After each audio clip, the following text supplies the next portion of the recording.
everybody. I'm Pastor Bosse Adelaja, and I'm so happy to be talking to you via this medium. This is dedicated to the 11th anniversary of the English Church of the Embassy of the Blessed Kingdom of God.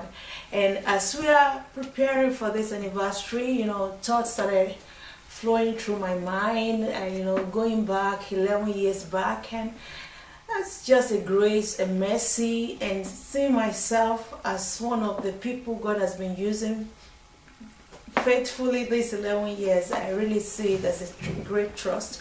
I want to tell you how we started the church. We came here, I and many people I know up to today. We came here as students. We were studying in Russian language, and we never imagined having a church in English language. And when we were studying, we used to have a lot of foreign students. Then after some times, it wasn't like lucrative for students to come here, so we had a decline of foreign students coming. Then after some times, with more opening, liberty, people started to know about the education opportunity in Ukraine. Then again, we started having foreign students coming to the country, and some of them ended up in the church. So there arose a need for a service in English language. So some people started coming to my husband in particular and advocating for an English-speaking church.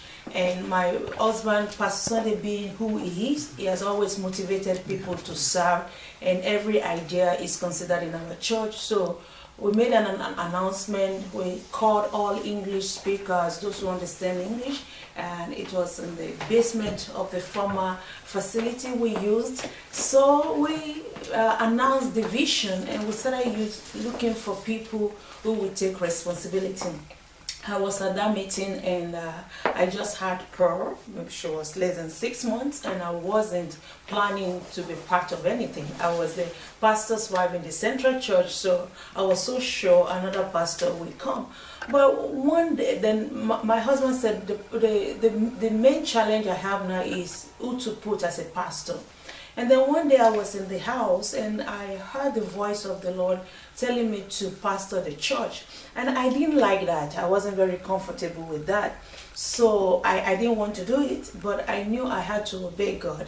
So one time again at home, my husband repeated that, oh, this new church we are starting, I'm still thinking who to put as a pastor. But then God having spoken to me at that time, so I told my husband in a very unserious way, hoping that it won't take me serious, and hoping that it would say, oh, you just had a baby, that you shouldn't do it. So I just said it in a jokingly, I just said, well, maybe you can put me. And I was so surprised that he took it very seriously. And even the next meeting, he said my wife would be the pastor, so it was like too late for me to decline. We also, at that time also, the Nigerian embassy mission started in Ukraine, and we had serious Christians at the first set of diplomats that came here, and they were also interested in worshiping.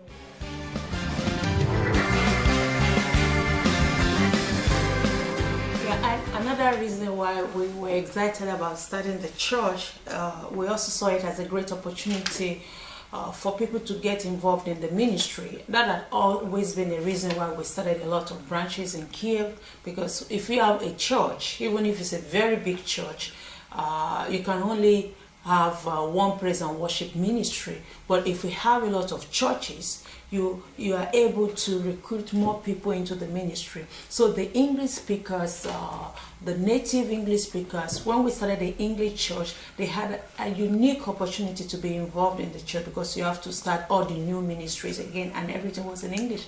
Another great reason, exciting reason, was that the Russians were able to practice their English language, and we had a lot of testimony, people whose English language really improved due to regular hearing English language all the time, talking different accents, and also from the onset, we had a vision of having an English club, which has been a blessing to many people. Some people that you think can never speak English, strong accent, older generation, through continuality, time, and being continuous in what they're doing, they're able to understand English language better, and they are making progress.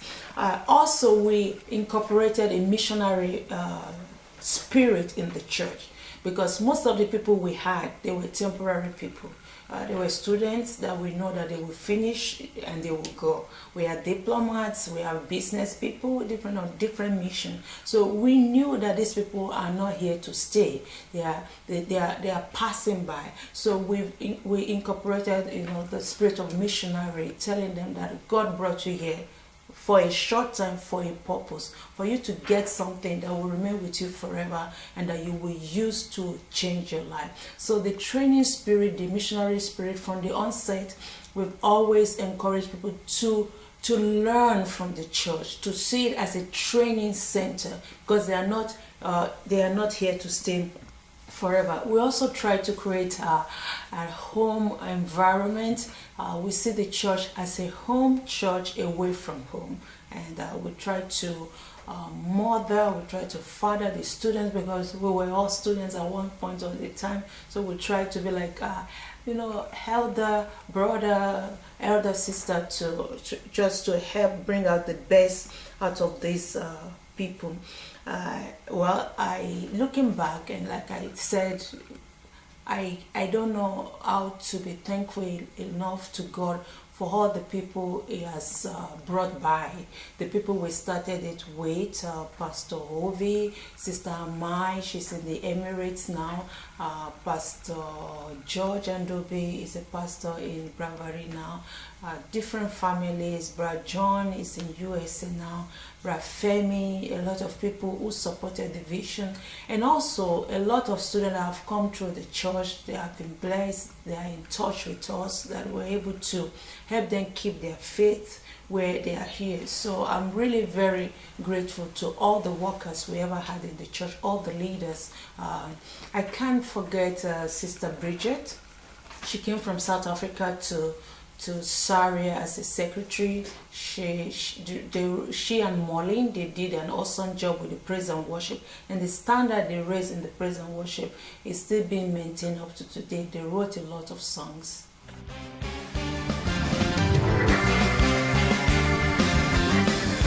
Jesus Christ loves you. Иисус Христос любит вас, и мы вас тоже любим. My name is Ovi Osoro. Меня зовут Овия Осора. By profession, I'm a medical doctor, Я врач по a профессии. physician and a gynecologist, Я гинеколог and a physician. и терапевт. I have been in this church for almost 20 years now. Я почти 20 лет уже служу в этой церкви. I will tell you, the church is making great progress forward. Я могу вам сказать, что наша церковь очень серьезно прогрессирует. In fact, the words of Jesus Christ, when He said, if you believe in me and my work, you will do this work and even greater. И мы реализуем слова Иисуса Христа, которые говорят, что тот, кто верит в меня, будет делать дела, которые я сотворил, и даже больше сих. Former drug addicts have been changed to normal people. И, допустим, бывшие наркоманы, они изменяются, они становятся здоровыми людьми. Alcoholics are beginning to be normal family people. Алкоголики становятся хорошими членами семьи. Mad people are becoming normal people. Люди, имеющие психические заболевания, становятся здоровыми. So, the church is changing everybody that comes in. Потому что церковь меняет каждого, кто приходит. That is the purpose of a church. Потому что это цель церкви. We'll teach you and show you how to become a word machine. И мы научим вас, как же быть этими машинами слова, A prayer machine, молитвенной машиной, a fasting machine, постящейся машиной, a meditating machine, размышляющей and a машиной machine that does the practical work. и той машиной, которая выполняет практическую работу Божью. You see, we are people, we like problems. И знаете, мы люди, мы любим проблемы. So come with your problems Да, приходите к нам с вашими проблемами, so that Jesus can take care of it. чтобы Иисус решил их. And before I forget, I want to tell you we also have a Russian English club where we teach Ukrainian and other foreigners how to speak English. И чтобы не забыть, скажу вам прямо сейчас, что у нас также есть английский и русский клуб, для того, чтобы учить и украинцев английскому, и иностранных граждан русскому языку. A lot of foreign students are teaching English language today, and we taught them how to teach in this church. И многие студенты сейчас учат английский язык, то есть преподают английский, они зарабатывают на этом благодаря тому, что они научились преподавать в нашей церкви. And I want to tell you a testimony. At least 2 people from our church who started practicing their English language today have become directors of foreign companies. И у меня есть 2 примера людей, которые стали изучать английский в нашей церкви, а сегодня они являются директорами международных компаний. So our church is a missionary church. Итак, наша церковь также миссионерская To церковь. train missionaries, И наша задача тренировать и воспитывать миссионеров, empower missionaries, усиливать их, to teach them little by little to become these machines I have mentioned. пошагово учить их быть вот этими машинами, о которых мы уже говорили. Lastly, I am speaking to you directly. I'm inviting you to the English, Ukrainian, Russian speaking church. Итак, сейчас я говорю лично к вам и приглашаю вас в английскую, украинскую и русскоговорящую церковь. Even if you don't speak English language now, we have a free English club where we teach you how to speak English fluently. Даже если вы не говорите по-английски сейчас, у нас есть бесплатный английский клуб, где вас научат хорошо говорить по-английски. We want to make you a missionary anywhere, anytime. At the bus stop, in the metro, in the bus, in the tramway. Мы хотим сделать из вас миссионеров, чтобы вы миссионерами были везде, в любое время. В метро, на остановках автобусов или трамвая. Until you become a missionary or a preacher or a witness of Jesus Christ, you cannot be successful in every area of your life. И пока вы не станете настоящим миссионером, проповедником Иисуса Христа, вы не можете быть успешным в любой сфере вашей жизни. Your family, your work, your business, dealing with people. В вашей семье, на вашей работе, в вашем бизнесе, в общении с людьми. So come, we empower you. Итак, приходите. Come, we will teach you. Мы научим вас, мы дадим вам силу. Jesus Christ loves you. Иисус Христос вас любит. We love you too. Мы вас тоже любим. So we are expecting you. И мы ожидаем вас. Thank you. Спасибо. God bless you. Благословляем вас.